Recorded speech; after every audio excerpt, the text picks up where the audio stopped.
Rick Sims, had a rather dismal track record with women. My wife divorced me 2 years ago upon realizing she was a lesbian. My girlfriends before and after my divorce cheated on me, and my female boss, though she implemented my good ideas and gave me credit, was a sarcastic figure. At 28, I knew there must be a Mrs. Right out there, but finding her seemed unlikely anytime soon. Yet, I wasn't desperate yet, so I decided to take a break from dating for a few months. Instead, whenever I felt the urge, I'd work out vigorously for 3 to 4 hours, which inadvertently got me into the best shape of my life, despite being a former college champion fencer. One woman I couldn't escape from, however, was the efficiency expert at Gadgets Galore Limited, where I worked as an engineer. Vivian Grimes, better known as the corporate harpy, made monthly visits to our division, criticizing our methods with a nasty demeanor. She was the wife of one of the company's vice presidents, known for his unpleasantness. Vivian's age was a mystery, with various speculations circulating among my colleagues about her appearance and origins.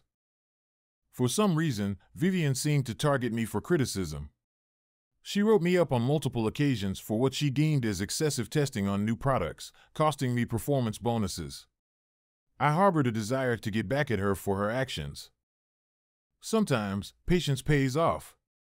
I was nearing completion on a new safety product designed to prevent natural gas explosions in buildings.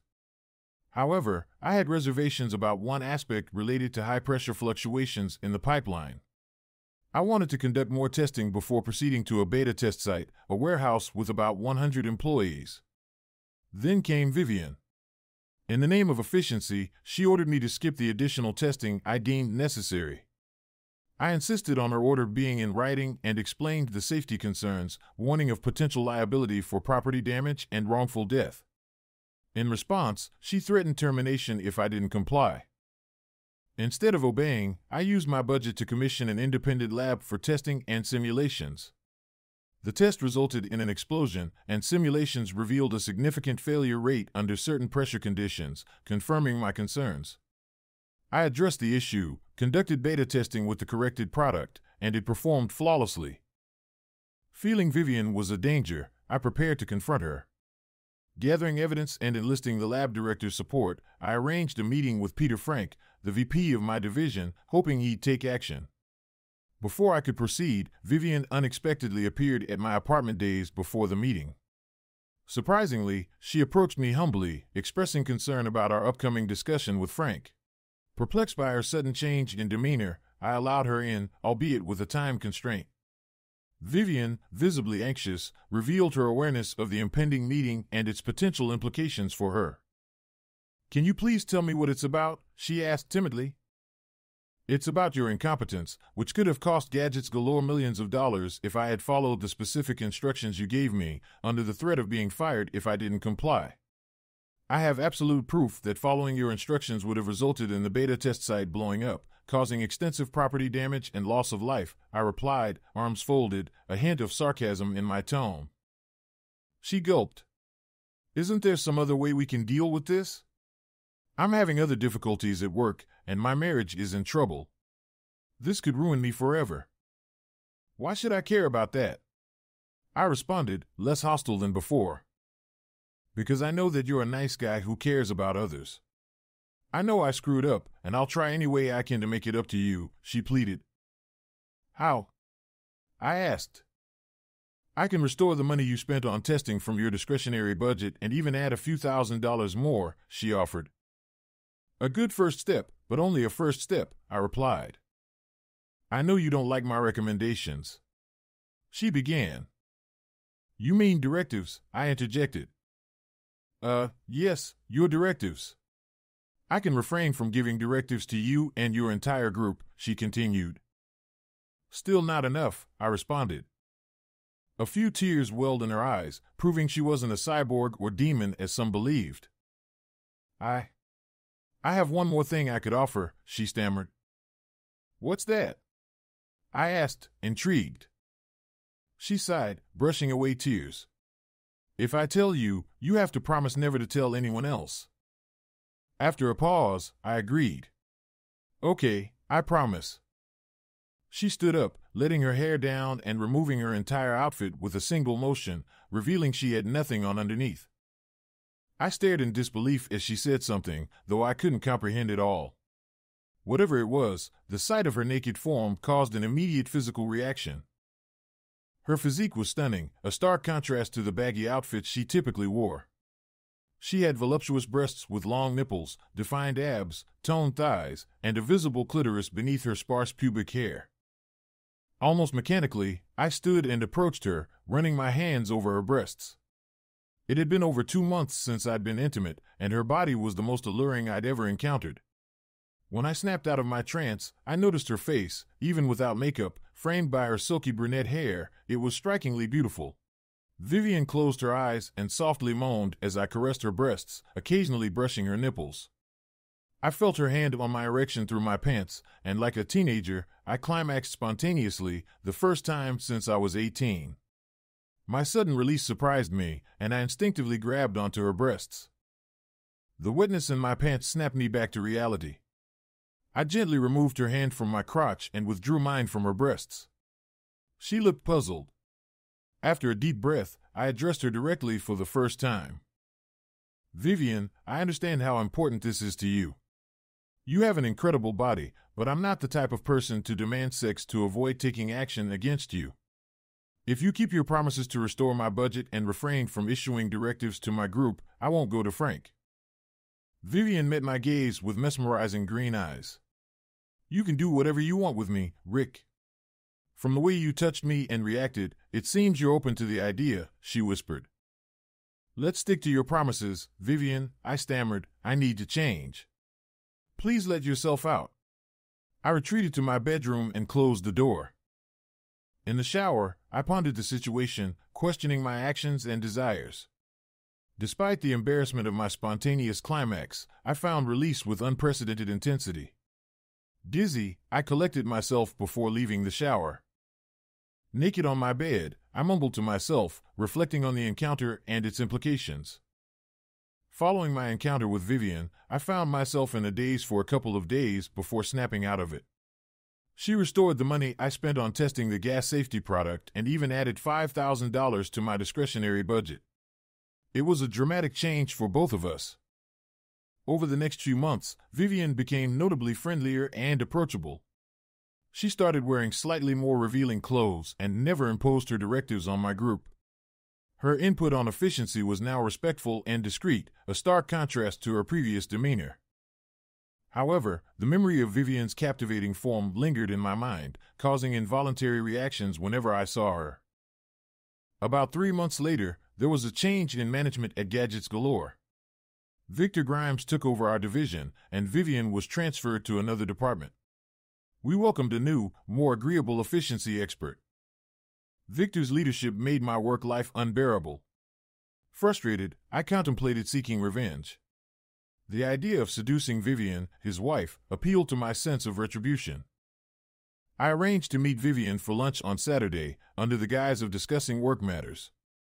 As we walked to her car after the meeting, I proposed a lunch date for Saturday at Bolton's Super Deli. Thursday night and throughout Friday, I struggled to devise a plan to approach Vivian tactfully, considering my ulterior motives. However, I couldn't think of anything other than being direct. My mind raced when Vivian arrived at the deli on Saturday, looking stunning in a sundress. Every man in the vicinity was captivated by her presence, including myself. Hi, Rick, she greeted as she settled into the chair opposite me. Thanks for meeting with me, I said, rising to pull out her chair and then pushing it in for her. The waiter took our orders, and we both opted for the special and iced tea before he left. You seem like you're ready to dive straight into business, she remarked with a flirtatious smile, but before we get started, I have something to say and ask. I'm fine with skipping the small talk and getting right to it, I replied with a smile. All right, let's be direct. I want to know why you declined my offer for sex. Wow, you're not holding back, are you? I responded, surprised by her straightforwardness, especially since my intention for this meeting was to persuade her to sleep with me. After a brief pause, she urged, I really would like an answer, Rick. Okay, well, I guess I need to be as straightforward as you are, I began, collecting my thoughts before continuing. First off, it wasn't an easy decision for me. You're undeniably attractive, especially in your natural state, at least, from what I've seen, I added with a chuckle. She chuckled along. However, I felt it would be morally wrong to engage in sex with you under the circumstances. It seemed like I would be using the situation to manipulate you, and that's not something I could live with, I explained, maintaining eye contact for emphasis. If the situation were different, would you have slept with me? She inquired. I admit, it would have been hard to resist, given your allure, I confessed. But other factors would have played a role, such as your marital status. If I knew and respected your husband, or if I didn't know him at all, it would have influenced my decision. But considering my feelings toward him, being intimate with you would have felt like a way to even the score for his mistreatment of me. Would my previous behavior at work have mattered? She asked. I'd be lying if I said it wouldn't have been a consideration. However, my perspective on you has evolved, and now I only see your positive qualities, I replied thoughtfully. Vivian smiled. If I made a move on you now, would you still feel like you were manipulating me? No, not at all, I answered cautiously. That's all in the past, and you've held up your end of our agreement. Besides, it's too late for me to do anything that would harm your professional reputation, even if I wanted to, which I don't. Do you perform well on a full stomach? She teased. I do it hard. I'm not sure. I usually perform better after my food has settled. Just then, our food arrived, and Vivian shifted the conversation to lighter topics, surprising me with her interest in discussing local college and NFL football teams, recent movies, and the expansion plans of Gadgets Galore into a new product line. She didn't inquire about the purpose of our lunch or what I wanted to discuss. After a pleasant meal, during which I completely forgot about her previous demeanor as the corporate harpy, Vivian thanked me warmly for the enjoyable lunch and conversation. As we walked to our cars, she mentioned that her husband, Victor, was attending a bachelor party that evening. She casually mentioned her plan to visit my condo around 6 o'clock, advising me not to have an early dinner. With a kiss on the cheek, she walked away, leaving me stunned. What the? Echoed in my mind long after she had left. Is she really coming over for sex tonight? Luckily, it was Saturday and I didn't have work, as my mind would have been preoccupied otherwise. I tidied up my apartment, prepared some food for a quick dinner, exercised for 45 minutes, and took a short nap. Vivian arrived punctually, elegantly dressed. As I opened the door, she greeted me with a quick kiss on the lips and suggested we take a tour. We moved through the rooms, and when we reached the bedroom, she grinned at the sight of the large bed.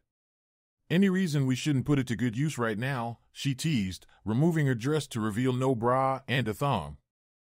In mere moments, we were both naked, and she giggled as I eagerly pleasured her. Her giggles turned into ecstatic moans of "oh yes." Yes, as she climaxed repeatedly, gripping my hair tightly. Vivian's orgasms were intense and frequent. After she had experienced two, she caught her breath, and I reached for a condom from my nightstand. However, she stopped me, murmuring, "Check the lab report in my purse."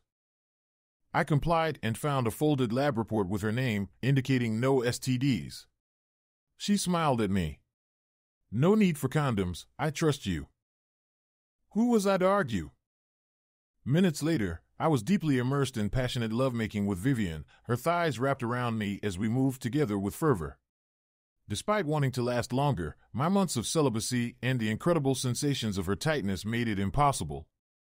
As I reached climax, she expressed her pleasure with moans of "that feels amazing" and similar words. After withdrawing my flaccid penis from her, she pulled me close, grinning. "I hope you're into cuddling and nipple sucking because I could really use both right now."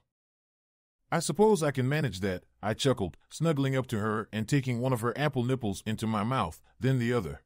Vivian kept up a cheerful conversation while I happily indulged in sucking her nipples and fondling her breasts. After about 15 minutes of this delightful activity, she grabbed my genitals and asked, "If I give you a blowjob, can you go again?" "Let's find out," I laughed, having stored up months' worth of semen. The second round of intercourse was even better than the first, as I lasted longer and she definitely reached orgasm when I ejaculated inside her. After another 15 minutes of cuddling and nipple sucking, I asked, "Are you hungry for something other than sexual satisfaction?"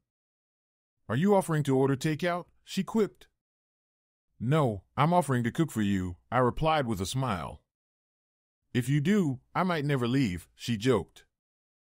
In that case, I might just prepare an 8-course dinner, I chuckled, and we got out of bed. I threw on a pair of shorts while she wore one of my t-shirts that covered her adequately, ensuring I wouldn't be distracted by her breasts and genitals while cooking. We chatted amicably as I cooked, with her assisting with the salad and table setting. I must admit, I was inspired to make the best spaghetti and meatballs I had ever cooked, and judging by her appetite, she thoroughly enjoyed it. After dinner, we snuggled on the couch in my living room, engaging in conversation. Feeling bold, I asked, so, what's a gorgeous woman like yourself doing with that asshole Victor Grimes? Well, she began with a grin after a moment's pause. He wasn't always like this. He's gotten worse over the years, and I'm considering making a change. I don't have any family nearby, and Victor doesn't like me having close friends of my own. He's controlling, but I'm done with that. How are you planning to make a change? I inquired. I'm interviewing potential candidates. Well, not exactly candidates, but one at a time. If I find someone I like and who likes me back, I won't need to look any further, she explained with a chuckle. How many have you interviewed so far? You're my first, she smiled, kissing me softly on the lips. Then, she grew reflective. I've always been attracted to you, so I don't know why I was so harsh to you before, she sighed. Seeing my surprised expression, she continued, you didn't think I was unaware of what you and your colleagues called me, did you? I knew, and I must admit, you had every reason. How many more interviews do you have scheduled? None. I'm hoping this first one goes so well that you'll invite me to stay with you to get away from Victor. Before I could respond, she added, don't think of it as just a one-day interview. I envision it lasting a month, and then we can reassess. I couldn't help but imagine what it would be like to be intimate with her every night, and my arousal returned. She noticed. Looks like your Cyclops friend likes that idea, she teased. As she touched my growing erection, I kissed her. Despite not having fully digested dinner, my desire for her was undeniable. I carried her back to bed, and we continued our passionate encounter until I fell asleep holding her close, savoring every moment with her. I felt disappointed the next morning when I woke up and Vivian wasn't beside me. However, there was a note on her side of the bed, adorned with hearts and elegant handwriting. It read, A+ for our first interview. Sorry I had to leave early, but Victor will be home before 2 a.m. and I needed to return. I'll call you tomorrow morning. Her assessment of our encounter as an A+ was spot on. Although I didn't feel a deep emotional connection yet, physically, it was the most satisfying experience I'd ever had, and I was optimistic that beneath her previous corporate harpy persona, she was different. Things progressed smoothly with Vivian. Our intimacy only grew stronger with time, surpassing mere physical attraction. By the end of the month, I began to view our encounters as expressions of love. About 5 weeks after our initial liaison, Victor had to travel for business, and Vivian spent 2 nights with me. Waking up next to her naked form brought a new brightness to my days and lightness to my mood. While my relationship with Vivian was flourishing, Victor's behavior at work was becoming increasingly problematic. Fed up with the situation, I decided to seek out new job opportunities and contacted a headhunter. Within a week, I landed a fantastic job offer. The only catch was that it was located 800 miles away, and they required me to start within 3 weeks. I learned about the job prospect on a Friday afternoon and immediately called Vivian, requesting a serious discussion that couldn't be held over the phone, scheduled for Saturday morning at my apartment. Her playful response was, will that serious discussion involve a visit to my poor pussy? You're a pervert, I chuckled. Well, maybe, but we have something important to discuss first. Okay, she replied with a hint of curiosity. I'll be there at 9 a.m. Does that work for you? Perfect. I confirmed before ending the call. That night, I had a candid conversation with myself. I realized that while I couldn't afford to turn down the job offer, I also didn't want to end things with Vivian. Initially, my motive for pursuing a relationship with her had been revenge against Peter, but now, my feelings for her were genuine, and I was committed to maintaining our relationship. My course of action became clear. When Vivian arrived punctually, I took her hands and guided her to the couch. I'm going to lay everything out, and then we can discuss it calmly, okay? Sure, she replied, her smile tinged with curiosity. First, I love you, I confessed, voicing my feelings for the first time, though I had been thinking it for weeks. Without waiting for a response, I continued, second, I've received a job offer in a city 800 miles away. And third, I want you to come with me. We locked eyes for a long moment. Slowly, tears welled up in her eyes. Since I cheated on Victor, aren't you worried that I'll cheat on you? She finally managed to ask. No, I can't fathom how you tolerated Victor for so long. He's insufferable. Besides, I intend to keep you either pregnant or barefoot, I reassured her with a hint of humor. Despite her tears, Vivian's smile widened. Don't I have any say in that? Of course you do. You can choose to stay with Victor instead, but I'll be really sad because I've grown accustomed to you, both your personality and your attractive body. After 2 passionate encounters and Vivian's confirmation that she wanted to accompany me, I proposed calling Victor, who was away on a golf trip. What are you going to say? Vivian asked more out of curiosity than apprehension. It's something outrageous enough that we need to get all your belongings out of your house today, before Victor returns tomorrow. You're naughty, she chuckled. We got dressed, drove to her house in separate cars, and packed everything she wanted. None of the furniture or artwork suited her taste anyway, except for one painting. Around 6 o'clock that evening, just before we finished gathering her belongings, Vivian called Victor's phone. He answered grumpily, What do you want? I'm meeting my friends for dinner. Just calling to hear your charming voice, she retorted sarcastically but with a playful tone. Also, Rick Sims wants to say hi, she added, handing me the phone. Victor was about to say something when I took the phone.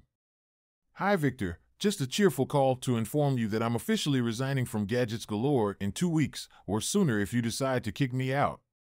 Oh, and I've thoroughly enjoyed spending the last 3 months with your wife. She's too good for you, so I've decided to take her with me. She's looking forward to being barefoot and pregnant, I joked. You jerk. Victor exclaimed before I hung up. You're really something else. I expect a half-hour back rub for that stunt, Vivian giggled. We ignored her phone, which rang incessantly that night. Instead, we were occupied with a back rub from me followed by some practice for baby making. Victor attempted to fire me, but HR intervened since I had already submitted my official notice before speaking to him. He was too embarrassed to pursue it further when he realized the reason for his impulse. 2 weeks and 1 day after my call with Victor, Vivian and I arrived at our new home. Our new city was more affordable, so Vivian had flown out during my last week at work, found a charming house within my budget, and we moved in promptly. Despite not receiving much from Victor due to their prenuptial agreement, we weren't bothered. Now, 5 years and 2 children later, Vivian is no longer the corporate harpy but a wonderful mother, wife, and lover. Turning revenge into happiness was quite the journey. Write your opinion in the comments. Thanks for watching and have a great day.